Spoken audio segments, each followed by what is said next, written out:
all across America and around the world. This is Veterans Radio. This is Veterans Radio. Welcome to Veterans Radio. I am Jim Fausone. I'm the officer of the deck today. We've got some great programs for you. I think you'll find very interesting.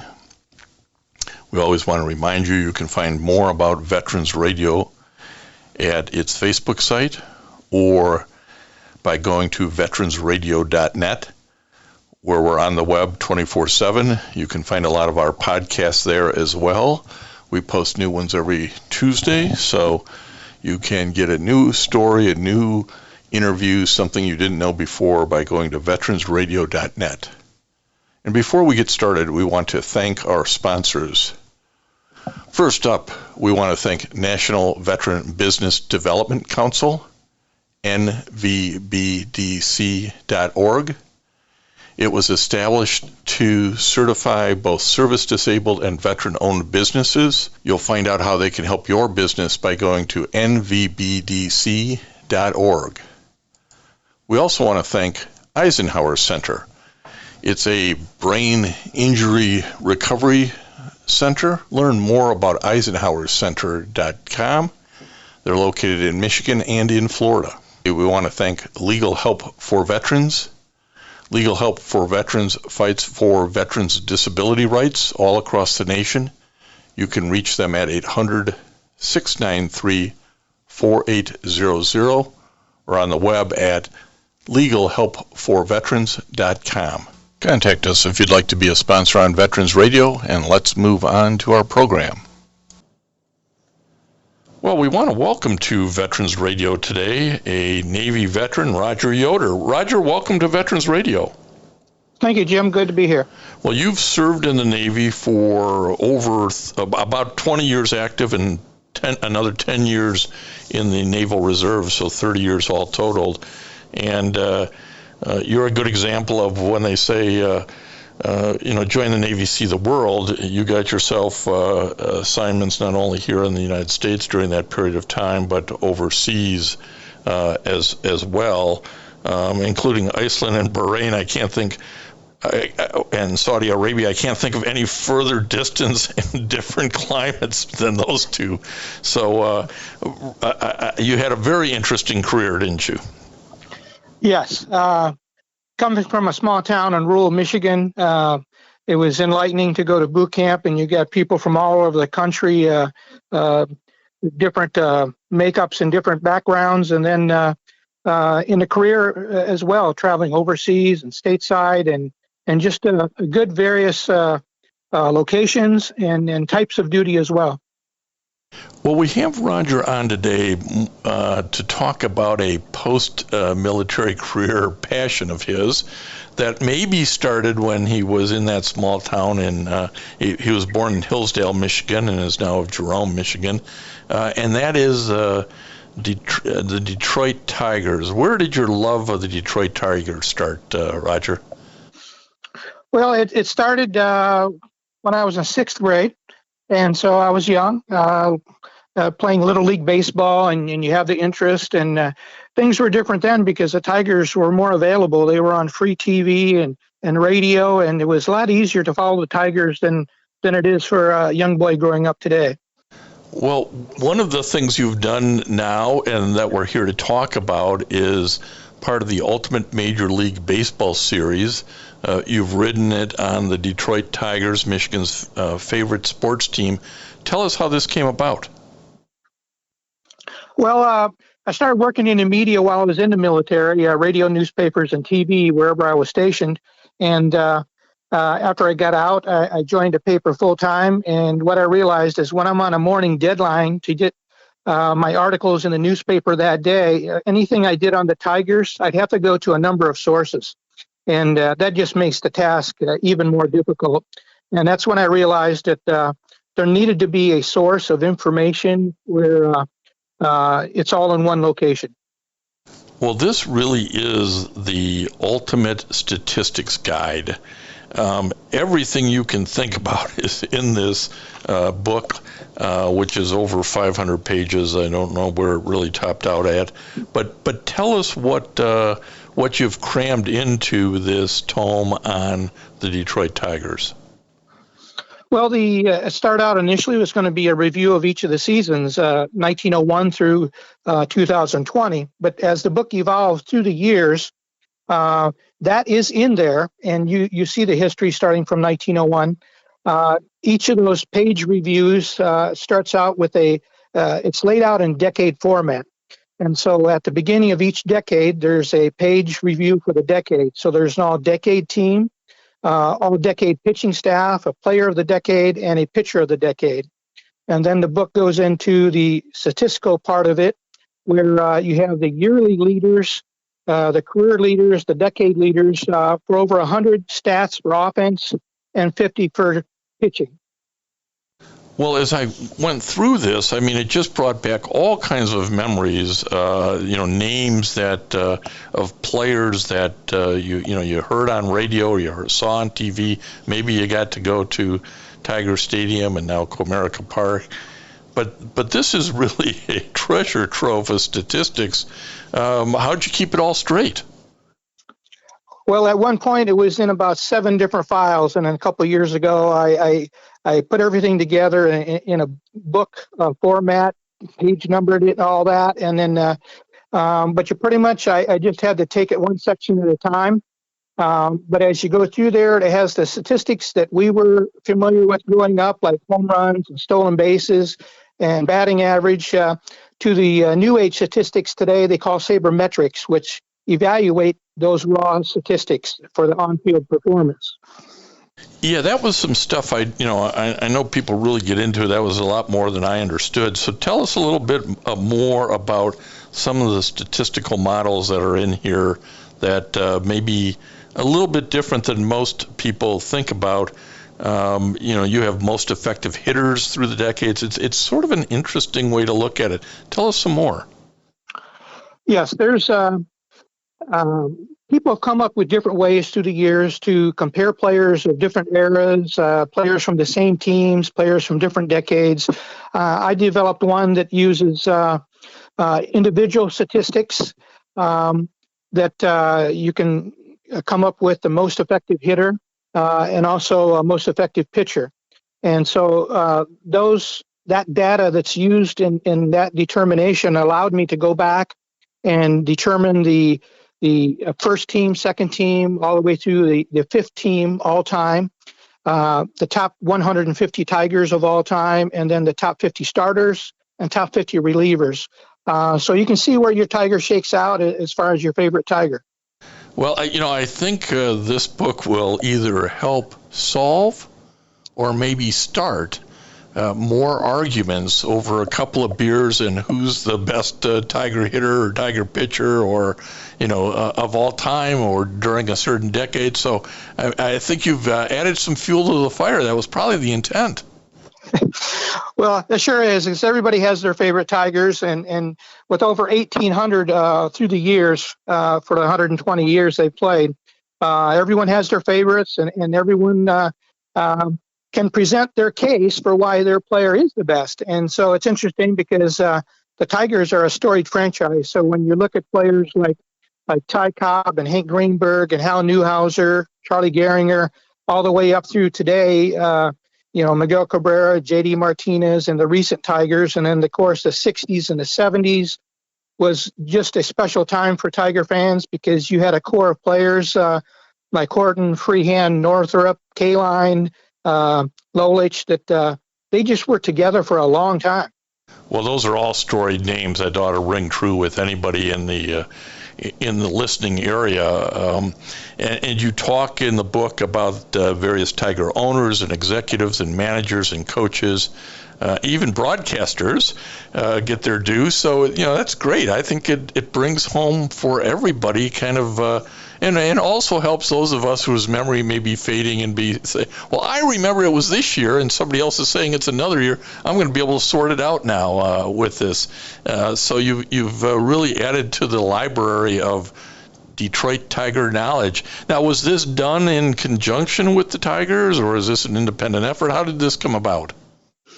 It's independent effort, and pretty much, when you're looking at like this, for example, the comparison of the players from the different eras, that's been done many times in the past, but it's been done either based on who the favorites were of that author or that person presenting the issue, or they were based on longevity.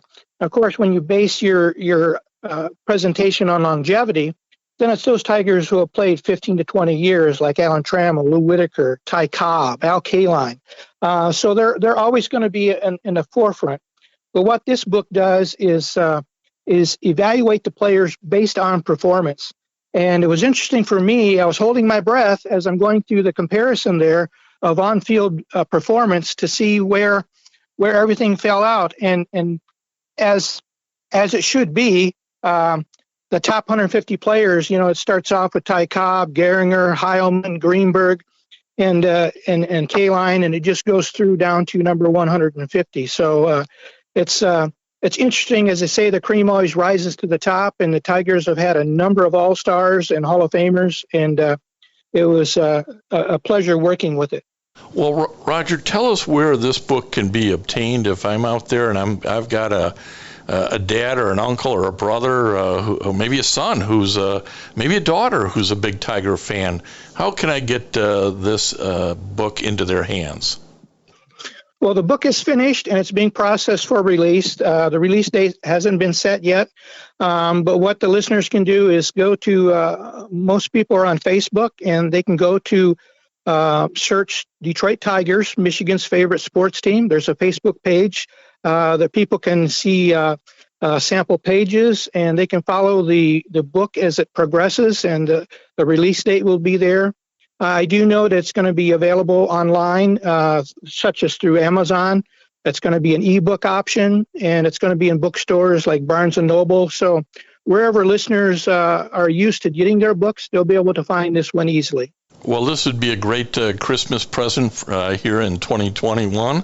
So let's hope folks go to the Facebook page, keep track of it, and make it part of the Christmas buying experience for this year for their Detroit Tigers fans. Roger, I want to turn to another area, and while I've got you on and we don't get to talk to enough Navy veterans, tell us a little bit about what took you into the Navy back in 1978, and what kept you there for so long, and a little bit about your career.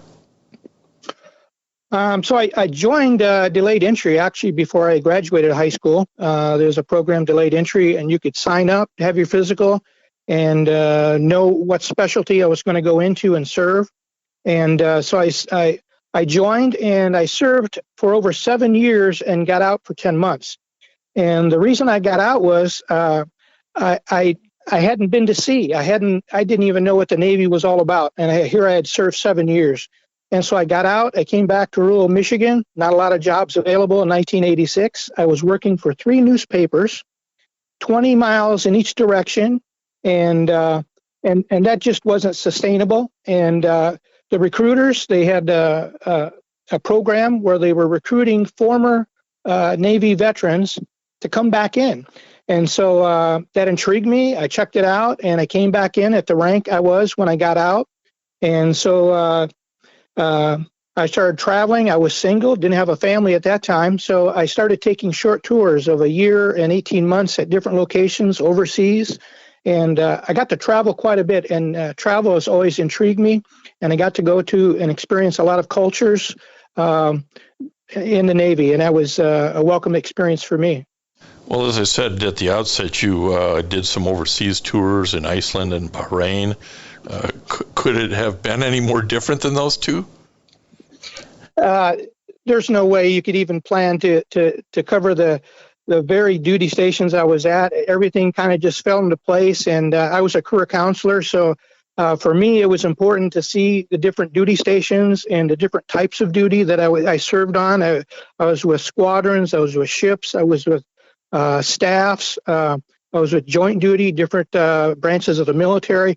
I experienced quite a bit for an enlisted person, and that helped me in my role as career counselor in advising young men and women of duty stations and ways of getting advanced. How the heck did you end up with 3 diplomatic tours in Saudi Arabia? Well, the first one was quite a surprise, and that was serving with the Saudi Navy at their Navy headquarters in Riyadh, their capital. And we had 20 U.S. Navy there in their building, and serving with their Navy. That was quite an experience. And so that was for the specially screened for the Secretary of Defense, and then that led to 18 months later being selected again to go to their Navy base on the West Coast in Jeddah, and then also on the East Coast near Jubail. So that was, it's one thing to serve overseas, but when you have the opportunity not once, twice, but 3 times to serve with a foreign Navy on their base, that was quite an experience. Oh yeah, I mean that's just astounding, and would have been certainly into the second tour, you had to be the most experienced naval personnel, U.S. naval personnel in Saudi Arabia. I mean, it's an incredible opportunity that a kid from Jerome, Michigan probably wasn't thinking he'd ever have, and you had the opportunity to do a lot of different things, and as you say, move around. I know you were in Texas for a while. You received in 1997 the Military Person of the Year by the Kingsville, Texas Chamber of Commerce. Just some real accolades for your work that you were doing at bases in Texas and Florida. Tell us a little bit about those experiences. Well, the longer I served in the Navy, you advance in rank, and you have positions of leadership. And I was fortunate that in those positions, as supervisor, leading petty officer, and those roles, I thought it was very important, as you're coming up through the ranks from E1 all the way up, to make E6, there's things that you cross along the way, and you say, maybe if I'm in a position that I can try this, or I can do this, I can take this different angle. I think maybe that it'll be better received. And so when I had those positions where I could help my soldiers, I took care of them the best I could. And as a result, I was recognized, fortunately, for my hard work, but really it started by taking care of my troops. Well, that's always a sign of great leadership, and post service, once you retired, and we're talking to Roger Yoder, who's written the Ultimate Major League Baseball Series, Detroit Tigers, Michigan's Favorite Sports Team, a book that you can find by going to Facebook and searching for that. Roger indicated to us earlier that this should be out later this year, and is going to make a great Christmas gift for anybody who's a Tigers fan, and it's got all kinds of great material in it. But that's only one of many things you've done to continue to support the troops, if you will, support veterans. You've been involved in things in your hometown or home county of Hillsdale County here in Michigan. Tell us a little bit about some of your I'll put retirement in quotes, not really retired, but post-retirement from the military work that you've done for veterans. Well, one of the things you can identify with, I'm sure, is I had a show on radio on Saturday mornings, Veterans Affairs Update, and that was really thrilling for me because I covered all areas of active duty, reservist, and those things that the military were facing and experiencing, and that was really a good opportunity for me to present things that are current for veterans and opportunities and programs that are available. And so I took advantage of that and presented that show. I started the first Hall of Fame for veterans in Michigan, the Hillsdale County Veterans Hall of Fame, which it evolved to a point where the state of Michigan asked me to consider doing the same thing for the statewide. And after thinking about that for several years and no one taking that on, and it's one of those things, if it's easy, everyone would have done it. Yeah, absolutely. And so we developed that, and it's off and it's in place, and it's got it's taking root, and we've had a couple induction classes. And an interesting side note is in the book there's a page of those who are affiliated with the Tigers and Hall of Fames that they are a member of. And so it could be like Sparky Anderson from South Dakota and those kind of things. But if you go through there, the Michigan Military and Veterans Hall of Honor is listed, and Mike Ilitch, a longtime Tiger owner, is a veteran of the Marine Corps, and he's pictured in there. Well, and one of the things, well, wait a minute, I want to finish up on you. You did a great job of redirecting me, but I'll come back to it because I'm a professional. Roger's been awarded the 2006 Hillsdale County Veteran of the Year. He's been inducted to the Michigan Military and Veterans Hall of Fame, or Hall of Honor, I should say. You also found time to coach basketball and be a significant bowler. And I got a kick out of reading that you're base tennis champion at a couple of Navy bases. So you've been doing a lot of things, more than just sitting there writing newspaper stories or doing radio or writing books.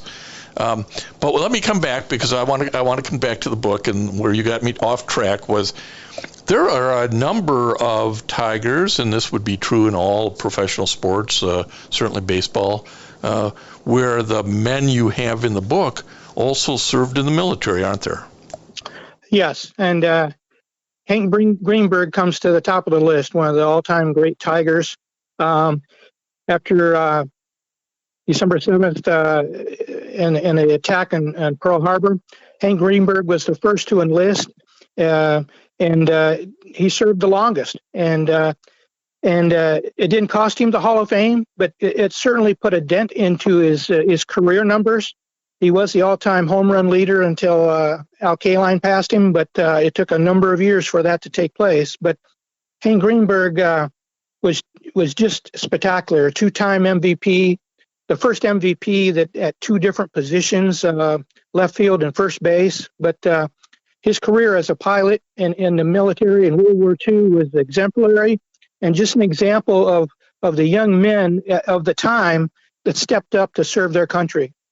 Yeah, I think there's a whole nother series that we could do, and maybe I can talk you into doing it regularly for Veterans Radio here, Roger, is talk about some of the athletes, the professionals who have served in the military. I think we forget about them and realize that they have served nobly in a lot of different ways. So, Roger, again, tell us where the book will be available later this year. Okay, if they can just follow the book or check in, say, weekly with the Facebook page, Detroit Tigers, Michigan's favorite sports team. That's where they can see sample pages, an example of information that's going to be in the book. There's a dedication to a young man who was 12. He passed away in 2018. I dedicated the book in his honor. You can read about that. But that's where the information is going to be when the release date is set and known. We'll make that information available. And that's, like I say, there'll be the option for the ebook. That's prevalent nowadays. And then also it's going to be available online through Amazon, for example, and the bookstores such as Barnes & Noble. Well, it's a great book with tons of statistics and information to help jog people's memory about the good old days with the Tigers, and it takes a decade's approach, so you kind of can feel where, hey, I grew up in this decade, and you can go look at all those names that you'll listen to on the radio or saw on TV or down at the stadium. So it's a great book. Roger, again, thanks for your service in the Navy, for all that you've done for veterans since getting out and continue to do, and best of luck on this book. Thank you. Thank you for the opportunity for the interview. I appreciate it. And it's a pleasure working with veterans and learning their story. They say every soldier has a story to tell. And it's been interesting through the years to meet all the veterans I've had from Michigan. That's my focus, is veterans from Michigan. Thanks again, Roger. Thank you. And I want to thank everybody for listening to Veterans Radio today. I am Jim Fausone. It's been a pleasure to be your host. I'm a veterans disability lawyer at Legal Help for Veterans, and you can reach us at 800-693-4800 or legalhelpforveterans.com on the web. You can follow Veterans Radio on Facebook and listen to its podcasts and internet radio shows by going to veteransradio.net. And until next time, you are dismissed. If you have a VA claim denied by the Board of Veterans' Appeals, contact Legal Help for Veterans at 1-800-693-4800. They're experts in handling cases before the U.S. Court of Appeals for Veterans Claims. Their number again, 1-800-693-4800. We again want to thank our national sponsors, the National Veterans Business Development Council, nvbdc.org, Eisenhower Center, VA Ann Arbor Health Care System, the Vietnam Veterans of America Charles S. Kettles Chapter, Ann Arbor, Michigan, VFW Graf O'Hara Post 423 in Ann Arbor, and the American Legion Press Corn Post 46, also in Ann Arbor. They keep us on the air, as does your support. Go to Facebook, go to veteransradio.net, and support our efforts. And until next time, you are dismissed. It is Ryan here, and I have a question for you. What do you do when you win? Like, are you a fist pumper, a woo-hooer, a hand clapper, a high-fiver? I kind of like the high-five, but if you want to hone in on those winning moves, check out Chumba Casino. At ChumbaCasino.com, choose from hundreds of social casino-style games for your chance to redeem serious cash prizes. There are new game releases weekly, plus free daily bonuses, so don't wait. Start having the most fun ever at ChumbaCasino.com. No purchase necessary. VGW Group. Void where prohibited by law. See terms and conditions. 18+.